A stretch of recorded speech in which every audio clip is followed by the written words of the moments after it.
So I'm always going to look at it because there's new ways of thinking, there's new technologies, there's new information that comes, and we want to be able to adjust and iterate on that. My name is Matt Reiner, managing partner at Capital Investment Advisor, CEO of Wellness Strategies, an author, podcast host, and also a speaker to the wealth management community. My mission is to help every family in this country have access and be served by a human financial advisor.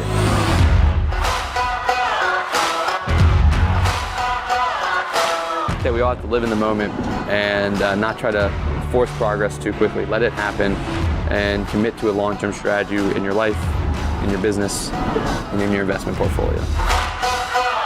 And now, your host and my dad, Matt Reiner.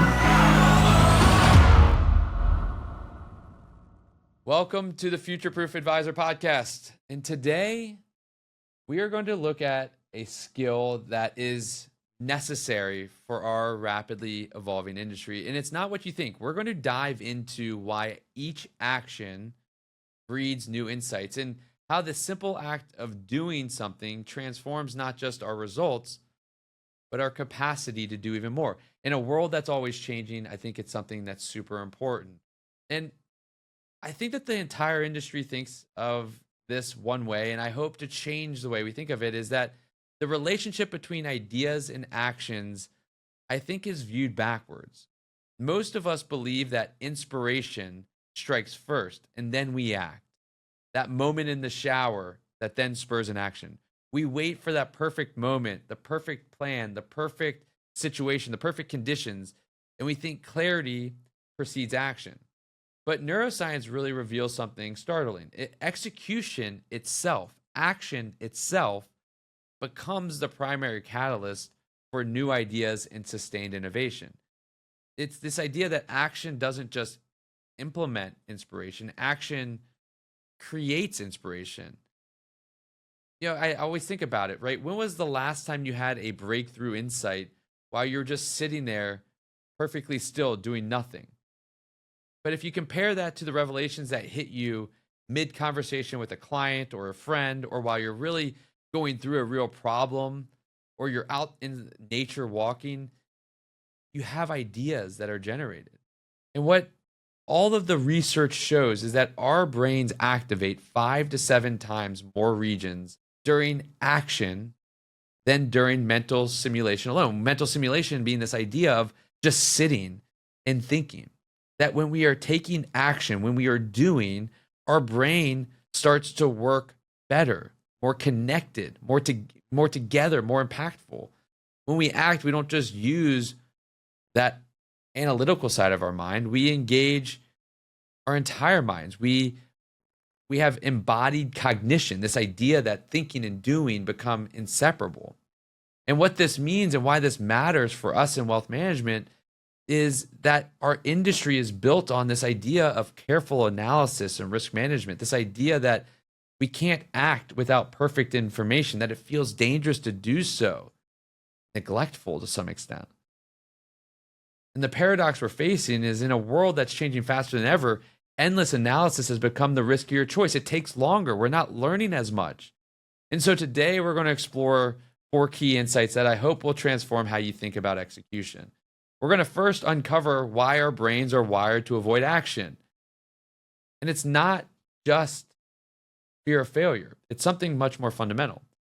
Second, we're going to dive into the neuroscience. We're going to get a little nerdy of momentum and discover why action creates a psychological compound effect that makes future action easier. And then we'll go and examine how uncertainty, the thing that we are trained in this industry to minimize, actually becomes a source of creativity and a competitive advantage when we learn to embrace it. And finally, I'll give you some practical frameworks for developing what I call an execution-first mindset, the ability to move from an idea to action without getting trapped in analysis paralysis. So let me share something that might sound a bit counterintuitive.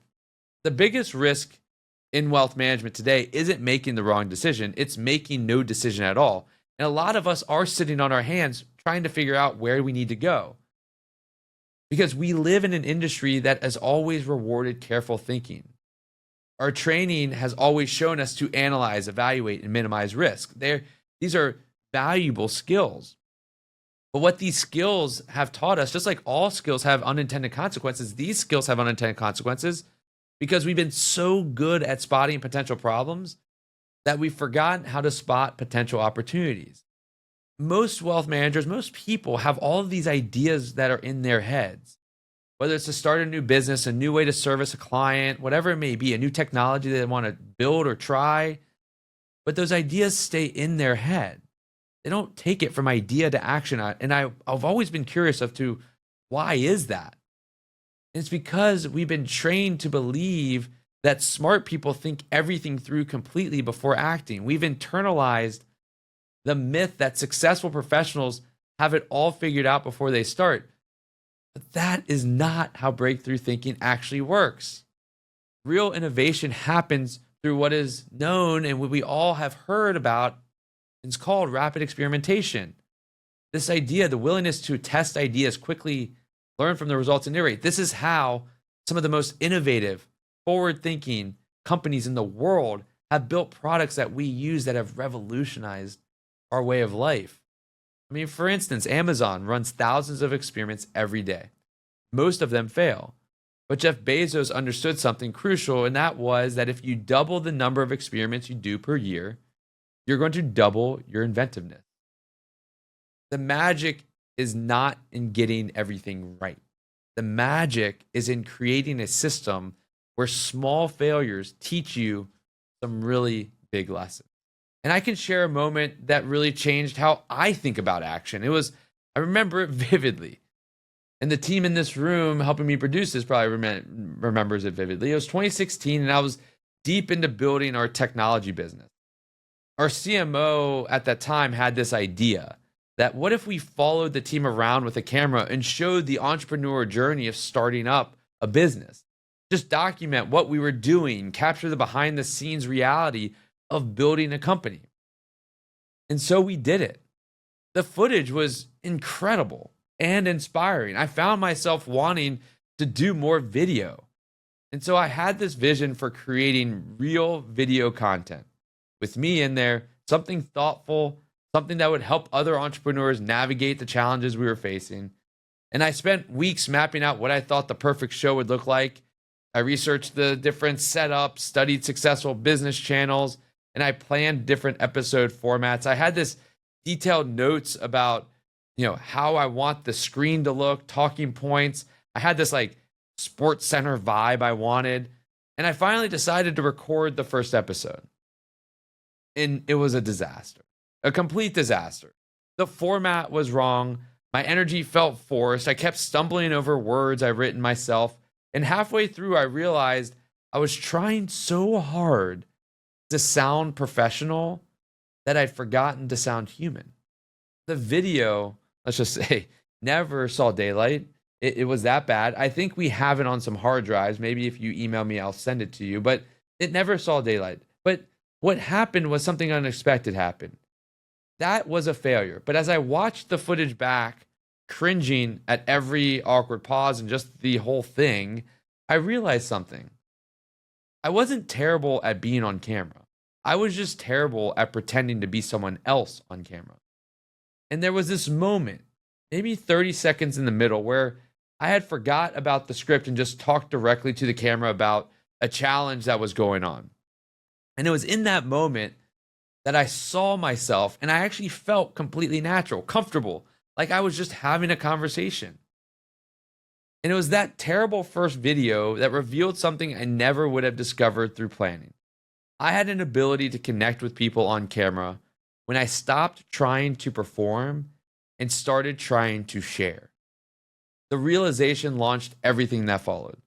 My YouTube channel, the comfort with recording videos on the go, and most importantly, it revealed my passion for public speaking, something I never would have predicted when I first hit record.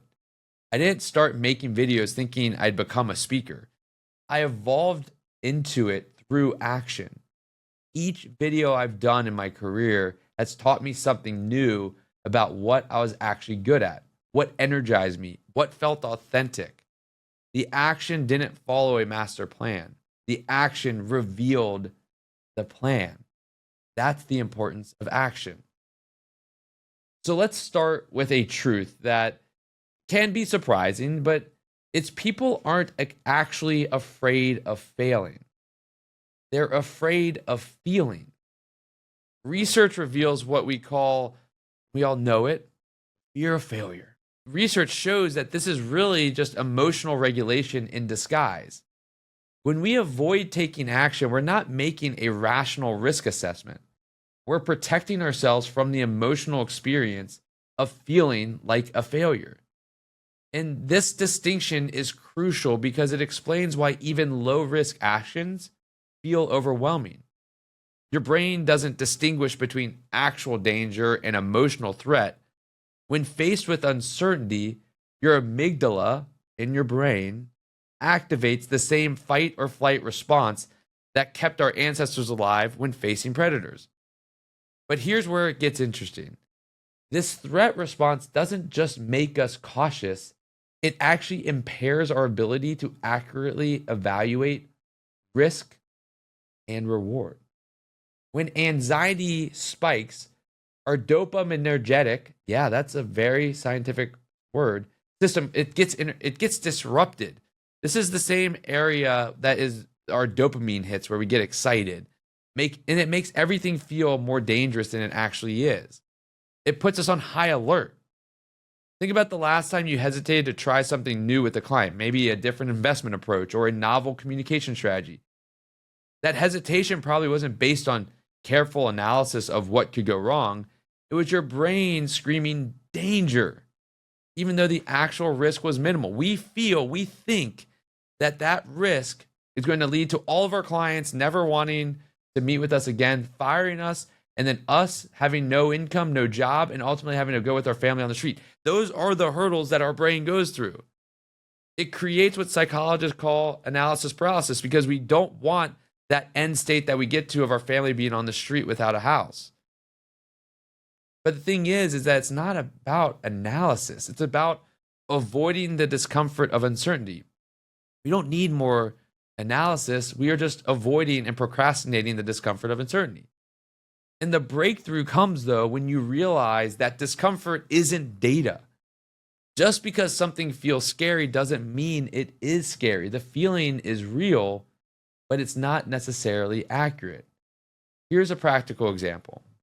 A wealth manager wants to start writing a monthly newsletter for clients. They spend weeks researching best practices, worrying about what clients will think, protecting and perfecting the first draft. But the fear isn't really about the newsletter. It's about the vulnerable feeling of putting their ideas into the world. It's the fear of how people will view him or her. The antidote? How to overcome that? Start with something small. That failure becomes irrelevant. Send one paragraph to a client. Ask for feedback. That action, that small action, breaks the emotional spell because it proves you can handle whatever happens next. It shows to you that even if the paragraph is bad, the client's not firing you because of one poorly written paragraph. But here's something else that I thought was really interesting. Action creates momentum, not just psychologically, but neurologically. When you take action and experience even small successes, your brain starts laying down what neuroscientists call confident pathways. Each positive outcome, no matter how minor, strengthens neural connections that make future action feel more natural. This is why researchers found that people who complete small tasks early in the day report feeling more capable and motivated throughout the entire day. It reminds me of that story of the military general who spoke at the college commencement, I think in Texas, and talked about the importance of making your bed every morning. Having that win as soon as possible sets you up for success for that day because at least you have one thing accomplished. It's not just psychological, it's physiological. Success triggers dopamine release, which enhances focus and motivation for the next challenge. But here's what's really important. This momentum effect compounds exponentially, not linearly. Think of it like compound interest for confidence. The first action might generate a 1% increase in your willingness to try something new. But that 1% makes the second action easier, which might generate a 2% increase, then 3%, then 5%. Before you know it, you're operating at a completely different level. I see this pattern constantly in wealth management.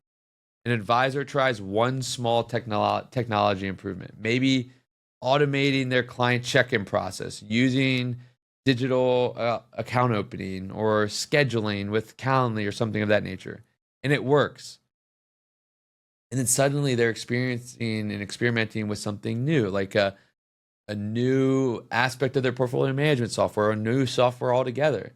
Then they're exploring a whole nother thing that they never thought of. Maybe it's crypto or alternative investments. Then they're redesigning their entire client experience. Each action creates the confidence and competence for the next action. This is called the efficiency principle. When people experience initial success, their self-confidence grows, leading to heightened expectations, expanded effort, and greater likelihood of continued success. But the crucial insight is that this momentum isn't generated by big wins, which is what people think they need to be. I got to go do this huge thing for that motivation to happen. It's generated by consistency. Small actions taken regularly create more lasting momentum than sporadic heroic efforts. We feel that we need to have this big win or it's a waste of time.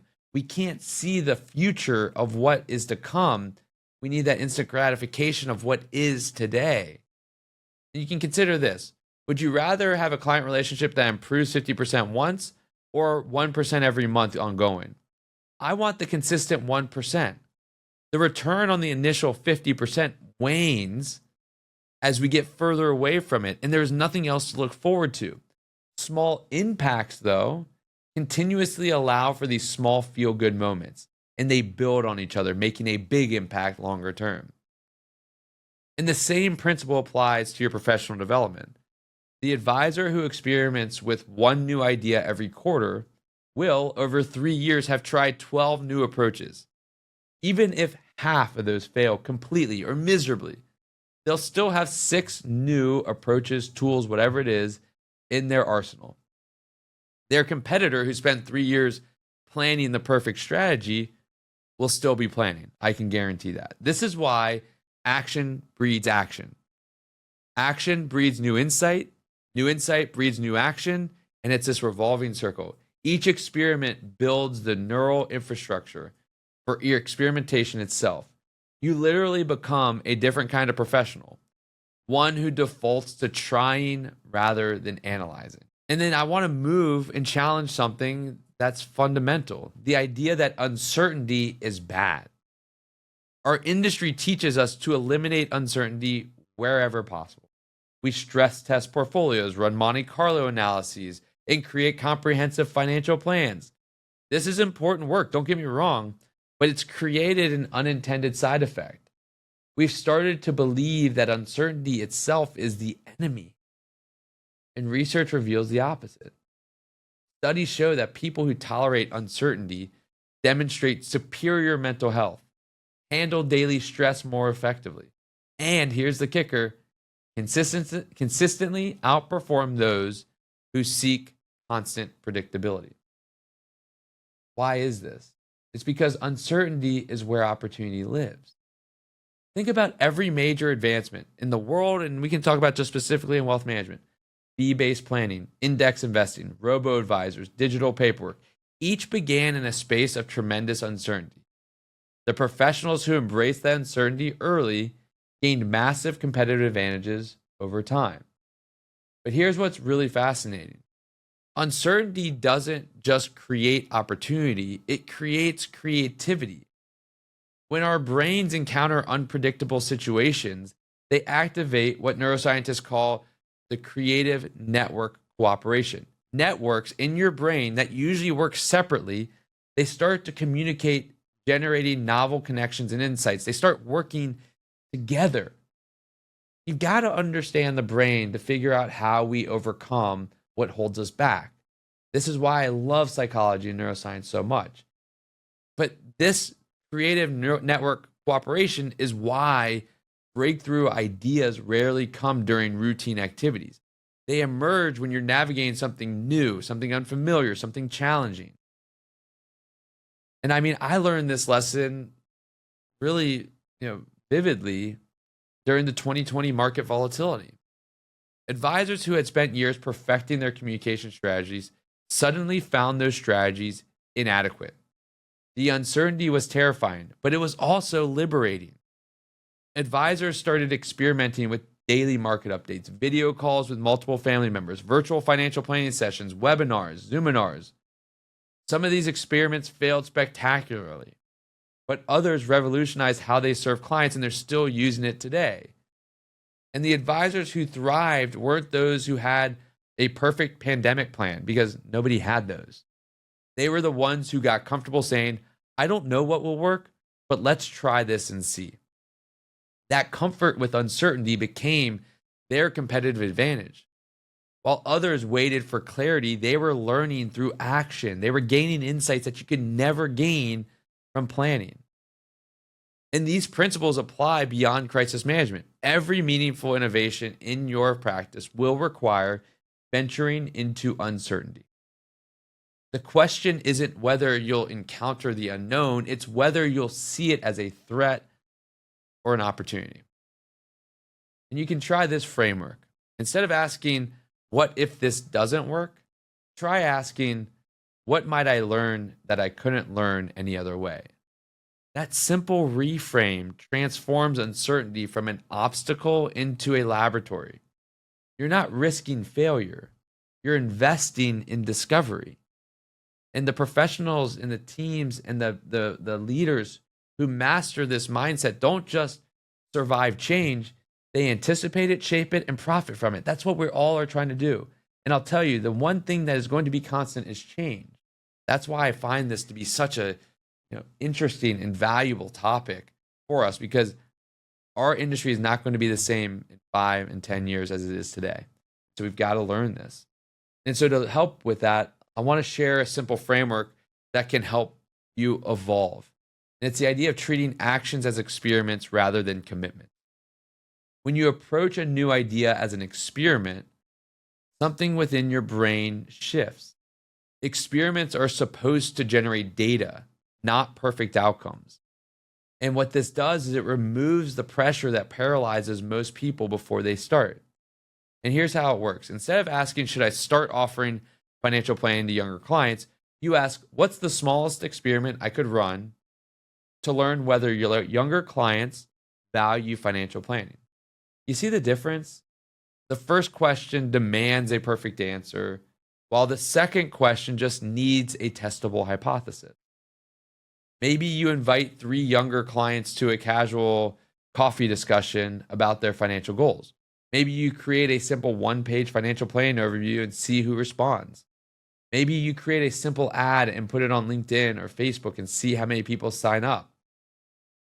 The point isn't to launch a massive new service, it's to gather real data from real people. This experimental approach follows what is sometimes referred to as the PACT framework: predict, act, check, transform. Predict, form a hypothesis about what might happen. Act, take the smallest meaningful step to test that hypothesis. Check, gather feedback and data about what actually happened. Transform, use those insights to refine your next experiment. The beauty of this framework is that failure becomes impossible. If your hypothesis proves correct, you validated an approach worth scaling. If it proves incorrect, you saved yourself from investing heavily in something that wouldn't work. Either way, you're ahead of where you started. I've watched advisors use this approach as they build their practices and they evolve and innovate within their practices. One advisor started with a simple experiment. What if I sent clients a 2-minute video update instead of a lengthy written report? 6 months later, she had completely transformed her client communication strategy based on what she learned. Another advisor wondered whether clients would value more frequent but shorter meetings. So he tested this with 5 clients for 3 months. The experiment revealed that while some clients loved this approach, others found it disruptive. But that insight led him to develop different service tiers, something he never would have discovered through analysis alone. The key is starting small and iterating quickly. Each experiment builds knowledge and confidence for the next one. And over time, you develop this experimental fluency, the ability to rapidly test ideas without getting emotionally attached to any particular outcome. This fluency becomes a superpower in our rapidly changing industry, in our world. While others debate whether new approaches might work, you've already tested them. While they're planning, you're learning. While they're saying AI is not going to be impactful, you're using it. Remember, the goal isn't to be right about everything. I know that that's hard. It's especially hard for me sometimes. The goal is to learn faster than everyone else. And that way you do that is by taking action. And so as we wrap up, here's something to ponder. Action and analysis aren't opposites. They're dance partners. The most effective professionals don't choose between thinking and doing. They develop the rhythm of moving fluidly between both. They think enough to identify a reasonable direction. They act quickly to generate feedback. They think about what they learned, then they act again. This dance requires a fundamental shift in how we view our professional identity. Instead of seeing ourselves as experts who should have all the answers, we start seeing ourselves as scientists who ask better questions. The expert mindset says, I should know what will work before I try it. While the scientist mindset says, the fastest way to know what works is to try it and pay attention.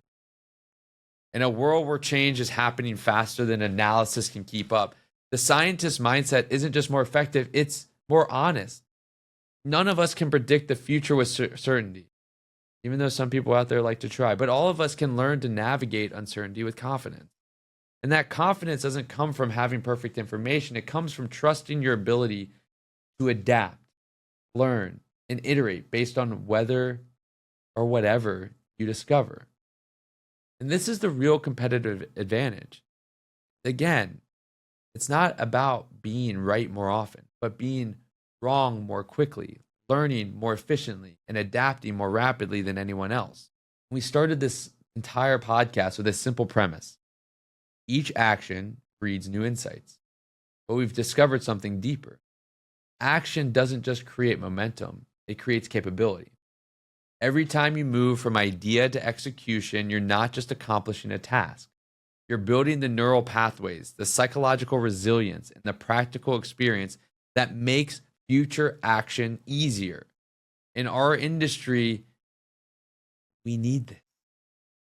This is not an optional capability. It is a necessity. The professionals who thrive won't be those who plan perfect strategies. I'm telling you that. They'll be those who develop perfect learning systems, the ability to act, learn, and adapt faster than market changes around them, faster than their peers are doing it themselves. The question isn't whether you'll encounter uncertainty. The question is whether you'll see it as a wall or a doorway. Every idea executed is an investment into wisdom. And wisdom, unlike information, never becomes obsolete. If you enjoyed this episode, forward it to a friend, maybe someone that's battling this or struggling with this, or maybe is negative on the future. And like the episode, leave a comment, and be sure to subscribe to our channel to be alerted of all our new episodes each week. But before you leave, be sure to answer our one question poll, which is linked in the summary to today's pod. It's a simple question. It's an open-ended question. What's one idea you've been analyzing that you could turn into a small experiment this week? It's always good to be held accountable. With that, I say thank you. Thank you for spending some time with me today. It means the world to me. Go out there and be part of the change that betters our industry. Stay well, be well, keep on exploring.